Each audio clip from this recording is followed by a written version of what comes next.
ready. All right, so we'll get started with open statement about Jack State and the Missouri State this weekend, then we'll go from there.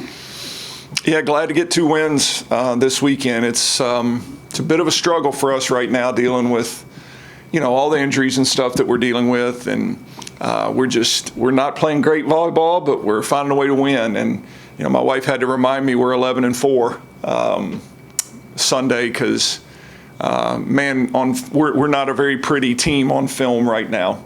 But found a way to get 2 wins, an important opening road trip weekend against a new opponent in Missouri State. I know their coaching staff really well. He had a ton of success at Central Arkansas and at Ole Miss, and is a terrific coach. And so looking forward to get up there and hopefully continue to sew it together with all of the issues that we have right now, and hopefully find a little bit better rhythm. A bright spot in that ever-changing lineup that you have with Sonia Loxton, obviously last weekend. What did you see from her against Jackson? Yeah, Sonia, to be honest, if you want me to be as blunt as I can be about Sonia, Sonia's not ready yet. She's not ready to be out there like she is. She's a freshman, and it's just going too fast for her. She's not physically ready yet.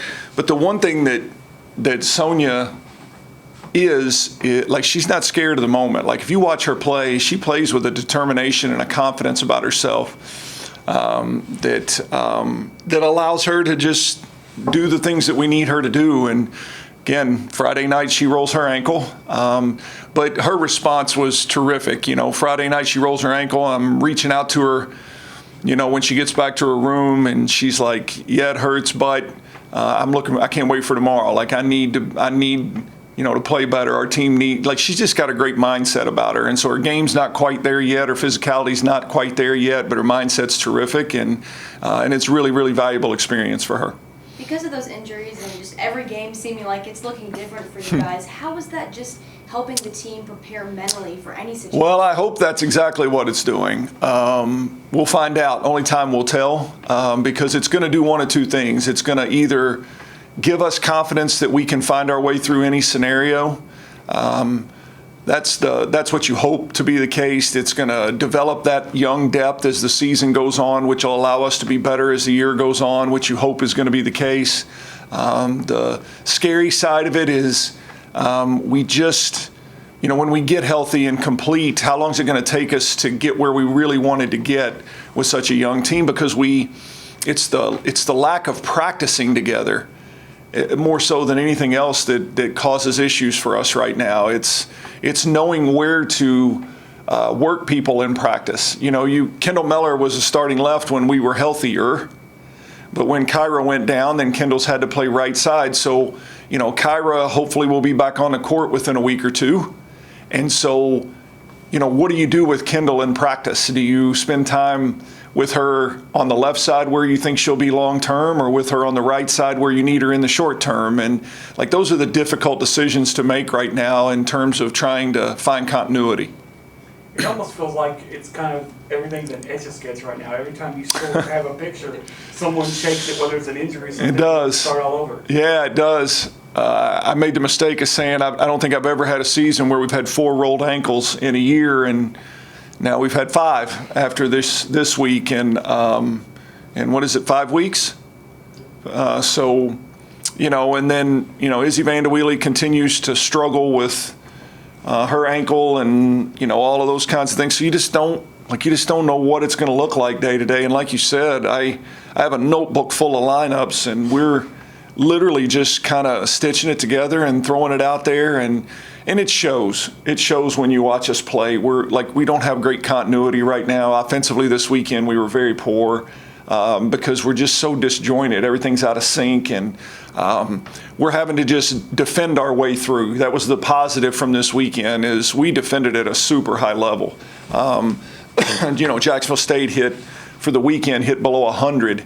And that's terrific, and that's what we're going to have to be. We're just going to have to be a greedy defensive team until we can somehow smooth out the rough edges in terms of who we are offensively. How nice is it now to finally have, you can get into a rhythm and You got a full week of practice this week and then the full, Yeah, that's what we talked about right after the match. Is I can't tell you how excited I am to have a full week of practice, like 3 consecutive full practices, because from the time that it seems like Kyra got hurt, a while ago, but from the time that Kyra Knox got hurt in that Friday night match against Indiana, we've had one practice. One practice that was a legitimate practice. We've been in the gym, where we had a serve and pass the day before a game, or, but it was, we had that Louisville match on Monday. Tuesday we had a really light one because we were coming back from playing Louisville. So last Wednesday was the only practice we've had. Then Thursday was a light one because we were playing on Friday. And so we've had one practice since her injury. Excuse me, and her injury's been, a while ago, and 10 days or so ago. And so it's really important this week, and it's really important that our young team hang in there mentally. I think they're starting to question themselves a little bit, and we need to get back in there, and they need to look it in the eye, and we need to own it and just keep trying to smooth out the rough edges. And you hope that down the road when we become whole again, we're stronger because of it.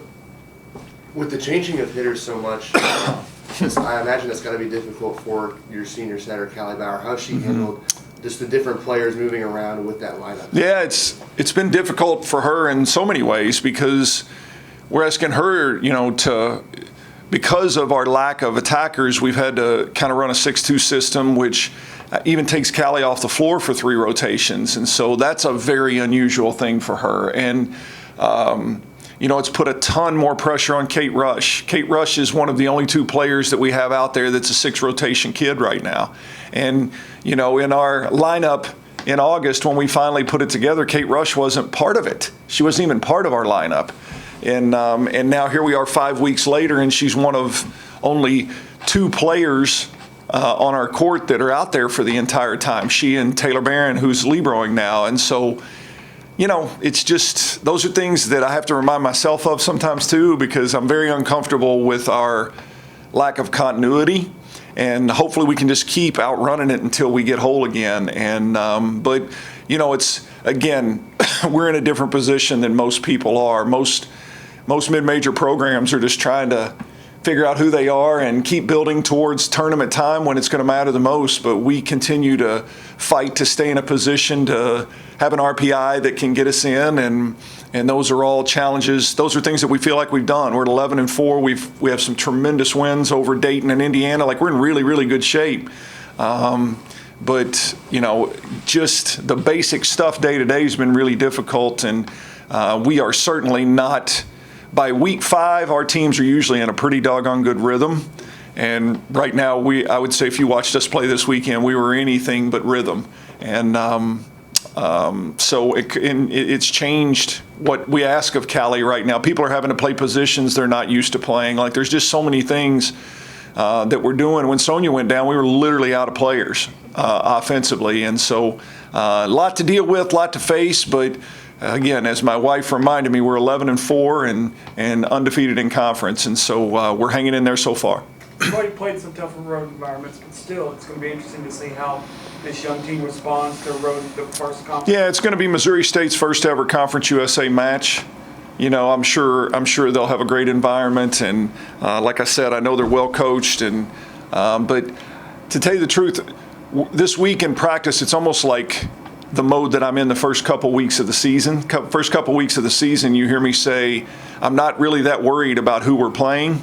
I'm worried about becoming a better version of ourselves, and that's what this week will be about, is just trying to be a cleaner version of ourselves, and hope that that's enough until we can get whole. You mentioned earlier you guys had to defend your way through this week, and I know that's something that's been a priority of you guys. Last time we talked, you said the service aces were just very poor. In a way, is this kind of like, in a light, helping the defense grow? No question. This offense is just kind of all over the place. Yeah, necessity. Well, there's a quote out there somewhere. Necessity breeds something. But anyway, that's where we are. Like, we actually have served the ball pretty well the last couple weeks, and our floor defense has always been really strong. Our blocking is really solid, and so. But I think we know right now that that's our security blanket. If we can lock people down, because we barely hit 200 as a team this weekend, and we're a team that should be hitting over 300 most nights. And so, there's no doubt that I think that has forced us into valuing those other parts of the game, which certainly will help us later. I know he was the voice of Lady Topper basketball, but still, as long as you've been around here, any interaction or anything you'd like to share about Barry? Thank you for asking. Prayers to Barry's family. Barry is one of those people for me. Barry's one of those people that in my, the first half of my career, when I was transitioning from a student into a coaching staff member here, like, he was one of the icons for me. He was, I've told you guys many times, I grew up listening to Wes Strader and Barry Williams call, Hilltopper basketball and Lady Topper basketball, and his voice is a soothing part of that time period for me. And then to get to know him on a personal level when I started, that was long before Western Kentucky volleyball was what it is now. That was long before we were being broadcast and all of those things. And I would see him, and I just, I loved his soothing voice during Lady Topper games. I can still hear in my mind his interviews with Coach Sandiford and, all of those wonderful times for Lady Topper basketball. But then to just get to know him on the human level and to see what a kind man he was. There's so many of those people, the Wes Straders, the Barry Williams, there's so many of those people, the Jimmy Fikeses, all these people that when I was younger were part of the fabric of Western Kentucky athletics that I've drawn from and decided that that's what I want to look like someday. That's the way I want to treat people. That's what I want, people to always associate being a Hilltopper with. And so Barry is a beloved member of our athletics department and someone that I had the utmost respect for. We talk a lot about 94 conference win streak and all that kind of stuff, but we'd be remiss to not mention that you're 9 away from 800 career wins. How are you kind of feeling? I don't know if you've even thought about that. I know you don't, talk about yourself much, but thinking about that, what is that meaning for you right now? Very little. What would this next one get me to? It would be 792. 792. Okay. To be honest, I had no idea that I was 9 away from 800. Is that what you said? 9 away from 800. It was incredibly meaningful for me. Not many of those things mean much to me. The one that did was when I passed Coach Diddle, just because of who he is and what he represents here, and that's an incredible, meaningful thing. I saw something. I hate to bring levity to all this, but I was at home and I had a couple players over to watch a Bengals game about a week or so ago, and I have a little trophy case at home, and there's a ball in there that says WKU volleyball all-time winningest coach, and the date on it was 2002. And they busted out laughing because that just, that happened a long time ago, which seems, really comical that I'm still here doing this and we've been able to have the success we've had. And, there'll be another milestone that will come that doesn't seem real, doesn't seem possible to me, but, hopefully it comes in 2025 at some point. That's all we'll say at this juncture. All right. Thanks, guys. Thank you, guys. Appreciate it.